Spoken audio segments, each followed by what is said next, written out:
कक्षा 11 गणित में हम टॉपिक पढ़ेंगे अनुक्रम एवं श्रेणी। तो सबसे पहले अनुक्रम की परिभाषा के लिए हम कोई एक नियम मान लेते हैं। नियम में हम संख्याएं रखते हैं और एक संख्याओं का समूह बनाते हैं, उसके आधार पर हम परिभाषा दे सकते हैं। तो हम देख रहे हैं कि एक नियम है या बोल सकते हैं फलन है। तो हमने फलन को लिखा f(x) बराबर 2x प्लस के 2 या 2x प्लस के 1 या 2x प्लस के 3 या अन्य कोई भी x के पदों में कोई भी फलन हो या कोई भी अवयव लिखा हो। यहाँ पर हम x बराबर 1, 2, 3, 4 इत्यादि रखते हैं। हमने रखा है x के स्थान पर 1, तो 2 लिखा है, x के स्थान पर हमें 1 रखना है 1, तो इनटू में 1 प्लस के 1, 2 का 1 में गुणा हुआ तो 2 और प्लस 1 लिखा हुआ तो कितना हो जाएगा 3। इसी तरह से हम 2 रखते हैं तो 2 गुणित 2 प्लस के 1, तो 2 दूनी 4 और 1 5 हो जाएगा। 3 रखा तो 2 इंटू 3 प्लस के 1, 3 दूनी 6 और 6 और 1 कितना होता है 7 होता है। ऐसे ही हमने 4 रखा तो कितना आ जाएगा 2 गुणित के 4, 4 दूनी 8 और 8 और 1 कितना हुआ। इस तरह से हम अन्य संख्याएं भी या अन्य अंक रखकर इनसे आगे अंक प्राप्त कर सकते हैं। तो हमारी संख्याएं क्या हुई, संख्याएं 3, 5, 7 और 9। तो इसमें देख रहे हैं आप कि 5 में से 3 गया 2, 7 से 5 गया 2, 9 में से 7 गया 2, तो 2 के अंतर में है या 2 के अंतर की क्रम में है।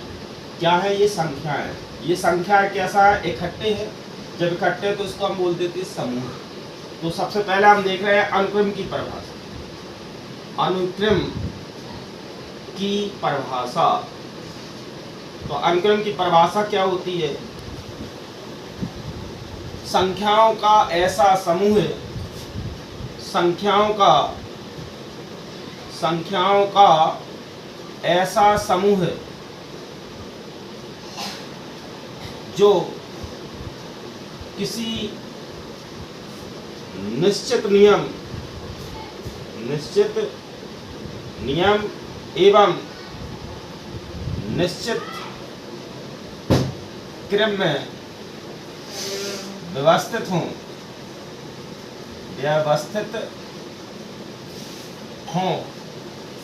अनुक्रम कहलाते हैं। अनुक्रम कहलाते हैं। तो हम इसके आधार पर परिभाषा देख लेते हैं। क्या लिखा है, संख्याओं का ऐसा समूह। तो ये हो गई आपकी संख्याओं का समूह।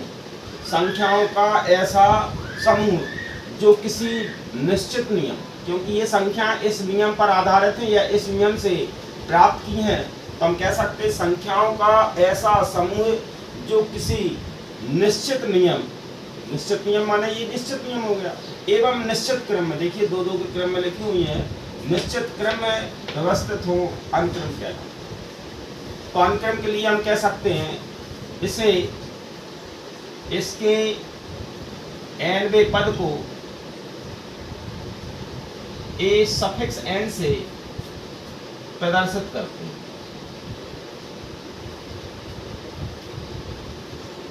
उदाहरण के लिए अगर हमारा nवां पद अनुक्रम का nवां पद a सफिक्स n बराबर n स्क्वायर प्लस के 2 दिया गया है, तो कह रहा है कि प्रथम 5 पद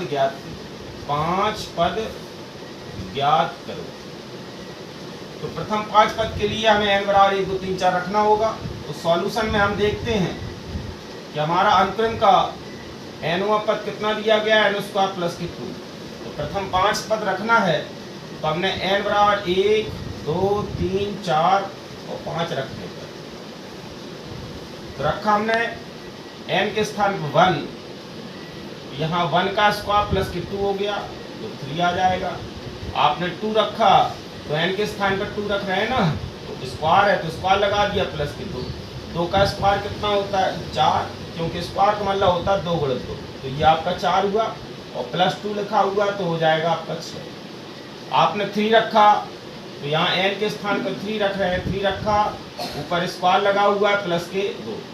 स्क्वायर का मतलब होता है 3 को 2 बार गुणा, 3 गुणित 3 तो कितना हो जाएगा आपका 9 हो गया। 9 में आपने 2 जोड़ा तो कितना हो जाएगा 11 हो जाएगा। ऐसे A4 रखते हैं तो आप क्या हो जाएगा यहाँ पर 4 का स्क्वायर हो जाएगा। स्क्वायर का मतलब आप अच्छे से जानते हैं कि 4 का 2 बार गुणा तो 4 चौको 16 हुआ और 16 में आप 2 जोड़ देंगे तो आपका हो जाएगा 18। इसी तरह से हम 5 रखते हैं तो 5 का स्क्वायर +2 तो 25 2 27। तो हमारे कह सकते हैं प्रथम 5 पद क्या हुए। प्रथम 5 पद पहला हुआ 3, 6, 11, 18 एंड 27। ये आपका आंसर प्राप्त हो गया।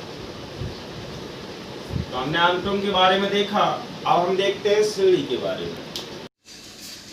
तो कक्षा 11 गणित में अनुक्रम एवं श्रेणी का हम आज एक्सरसाइज 9.1 अजय कुमार अग्रवाल की किताब से एक्सरसाइज पढ़ रहे हैं, जिसमें लिखा हुआ है अनुक्रम का nवां पद an है तो प्रथम 3 पद ज्ञात कीजिए। जैसे क्वेश्चन नंबर पहले का ये पार्ट है a सफिक्स n अर्थात nवां पद दिया गया n कोष्टक में n+1।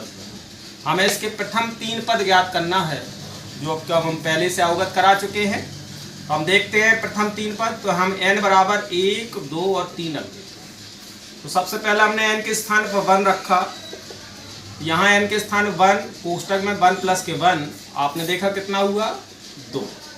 ऐसे हम n बराबर 2 रख देते हैं, तो n के स्थान पर हमने 2 रखा कोष्टक में 2 प्लस 1, कितना आया 2 गुणित 3 बराबर कितना हुआ 6। इसी तरह से n के स्थान पर हमने 3 रखा, 3 कोष्टक में 3 प्लस 1 तो ये 4 दिया 12। तो हमारे प्रथम 3 पद क्या प्राप्त किए। प्रथम 3 पद हुआ 2, 6, 12। इस तरह से हम बी पार्ट देखते हैं। बी पार्ट में लिखा हुआ है nवां पद कितना दिया n² n+1। इसमें भी हमें प्रथम 3 पद ज्ञात करना है, तो हमने n बराबर 1, 2, 3 रखा। सबसे पहले n बराबर 1 रखा तो 1 का स्क्वायर बटे 1 धन 1, ऊपर 1 का स्क्वायर 1 हुआ और 1 1 मिलकर कितना हुआ 2। इस तरह से हमने 2 रखा तो 2 का स्क्वायर बटे 2 प्लस 1, ऊपर 4 हुआ नीचे आपका 3। इसी तरह से हम n बराबर 3 रखते हैं, 3 का स्क्वायर बटे 3 प्लस 1, 3 का स्क्वायर कितना होता 9, ये आपका 4 है। तो प्रथम 3 पद क्या हो गए। प्रथम 3 पद हो गया आपका 1/2, 4/3, 9/4। इसी तरह से आप क्वेश्चन नंबर हम दूसरा देखते हैं। तो क्वेश्चन नंबर दूसरा में आपका nवां पद दिया गया है। nवां पद कितना दिया ये पार्ट में, nवां पद an बराबर दिया गया है 3n+1 और कह रहा है कि उसके 5 पद ज्ञात कीजिए। कितने पद ज्ञात करना है 5। तो हमें n बराबर 1 से कहाँ तक रखने हैं 5 तक रखने हैं। तो हमने 1 रखा, 3 × 1 प्लस के 1 तो 4 हो गया। 2 रखा तो 3 गुणित 2 6 और 1 मिलकर कितना हुआ 7 हो गया। 3 रखा तो 3 गुणित 3 तो 9 और 9 1 मिलकर कितना हुआ 10 हो गया। 4 रख दिया n के स्थान पर, 3 गुणित n के स्थान क्या रखना है हमें 4 रखना है, 4 रख दिया। फिर कितना लिखा हुआ है +1, ये 4 3 12 होता है और 12 में 1 जोड़ेंगे तो कितना हो जाएगा 13। अब n बराबर 5 रखना है, 3 गुणित 5 तो 15 हुआ, 15 और 1 16। हमारे प्रथम 5 पद क्या प्राप्त किए। प्रथम 5 पद, पहला पद हुआ 4, 7, 10, 13, 16। इस तरह से हमने ए पार्ट ज्ञात कर लिया। बी पार्ट में लिखा हुआ है, दूसरे के बी पार्ट में nवां पद कितना दिया गया है।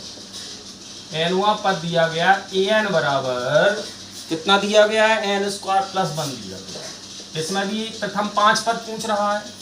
तो हमें n बराबर 1 2 3 4 और 5 रखने होंगे। तो हमने पहले 1 रखा, 1 का स्क्वायर प्लस 1 तो कितना हुआ 2, 2 रखा तो 2 का स्क्वायर कितना होता है 4, और 4 और 1 कितना हुआ 5। अब हमने 3 रखा, 3 का स्क्वायर प्लस 1 तो कितना हुआ 9 और 1 10। आपने 4 रख दिया तो 4 का स्क्वायर प्लस 1, 4 का वर्ग होता है 16, 4 गुणे 4 16, 16 और 1 17 हुआ। 5 रखा तो 5 का स्क्वायर प्लस 1 तो 25 और 1 26। तो हमारे प्रथम 5 पद क्या हुए, 5 पद हुए 2, 5, 10, 17, 26। इस तरह से हमारे ये प्रथम 5 पद प्राप्त हो गए कैंसिल। तो क्वेश्चन नंबर तीसरे के पार्ट में कह रहा है कि अनुक्रम का nवां पद a सफिक्स n अर्थात an बराबर दिया गया 2n बटे n प्लस 3। तो हमें a17 ज्ञात करना है, अर्थात n के स्थान पर हमें 17 प्राप्त करना है। तो हम देखते हैं सॉल्यूशन में an बराबर कितना दिया गया 2n बटे n प्लस 3। हमें कितना निकालना है a17, तो हम n बराबर क्या लिख देंगे 17 रखने पर। तो हमने a17 रखा तो 2n के स्थान पर हमें क्या रखना है 17 बटे में 17 प्लस 3। 17 दूनी कितना होता है 34 और 17 3 कितना होता है 20। 2 से हम काट देंगे तो ये आपका 17 हो जाएगा, ये आपका 10 हो जाएगा। तो a17 का मान 17 बटे 10 प्राप्त। इसी तरह से हमारा nवां पद b पार्ट है, an बराबर n प्लस 3 और n प्लस 5 दिया गया है। तो a15 बताइए। हम सॉल्यूशन में देखते हैं an बराबर कितना दिया है n प्लस 3 बटे n प्लस 5। हमें यहाँ पर 15 प्राप्त करना है। तो 15 हम तभी प्राप्त कर पाएंगे जब n बराबर हम 15 रखें। तो हमने लिखा n बराबर 15 रखने पर। हमने रखा a15 बराबर 15 प्लस के 3 और 15 प्लस के 5। 15 और 3 होते 18 और 15 5 होते 20। 2 से काट दिया, 2 ने 18, 2 इधम 20। तो हमारा a15 का मान क्या प्राप्त किया आपने 9 बटे 10। क्वेश्चन नंबर चौथा में देखते हैं, कह रहा अनुक्रम के प्रथम 3 पद ज्ञात करो। यदि a1 का मान दिया है 1, a2 का मान दिया गया 2 एवं ये कंडीशन दे रखी है, क्या दे रखी है an प्लस 2 बराबर an प्लस के an प्लस 1। जबकि कह रहा है n का मान 1 हो या 1 से बड़ा हो, क्योंकि ये बराबर का चिन्ह लगा हुआ, ग्रेटर देन भी लगा हुआ है। इसके यानी n का मतलब n का मान 1 के बराबर या 1 से बड़े मान रखना है। तो हमने n बराबर 1 2 3 रखा।